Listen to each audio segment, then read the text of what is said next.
ज्यांनी कधीही तंबाखू असेल, दारू असेल, मांसाहार असेल किंवा अन्य काहीही व्यसनं केलेली नसतील, अनुवंशिकतेशी संबंधित काही हिस्ट्री पण नसतील, त्यांना जेव्हा कॅन्सरचं निदान होतं तेव्हा मागच्या काही वर्षांमध्ये पेस्टिसाइड्सचं अधिक प्रमाणात वापर,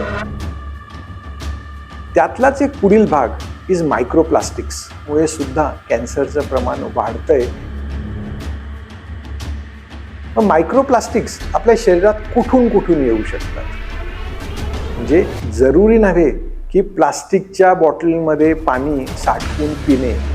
इवन काचीच्या बाटलीमध्ये जर कधी आपण पाणी घेतलं पण त्या काचीच्या बाटलीचं जे झाकण असतं त्या झाकणामधनं सुद्धा मायक्रोप्लास्टिक्स आपल्या शरीरात येत आहेत. स्नानासाठी आपण जे गरम पाणी घेतो ते प्लास्टिकच्या बादल्यांमध्ये जे स्टोअर केलं जातं काही काळासाठी, त्यातनं सुद्धा मायक्रोप्लास्टिक्स शरीराच्या त्वचेद्वारे आपल्या अंगात येत आहेत. वेळ आलेली आहे निसर्गाची काळजी घेण्याची, ज्यांनी फक्त शहर, घर, परिवार स्वच्छ राहील हेच जरुरी नाही, तर आपण कॅन्सरमुक्त पण राहण्याची आपली शक्यता निश्चित वाढवतो आहे.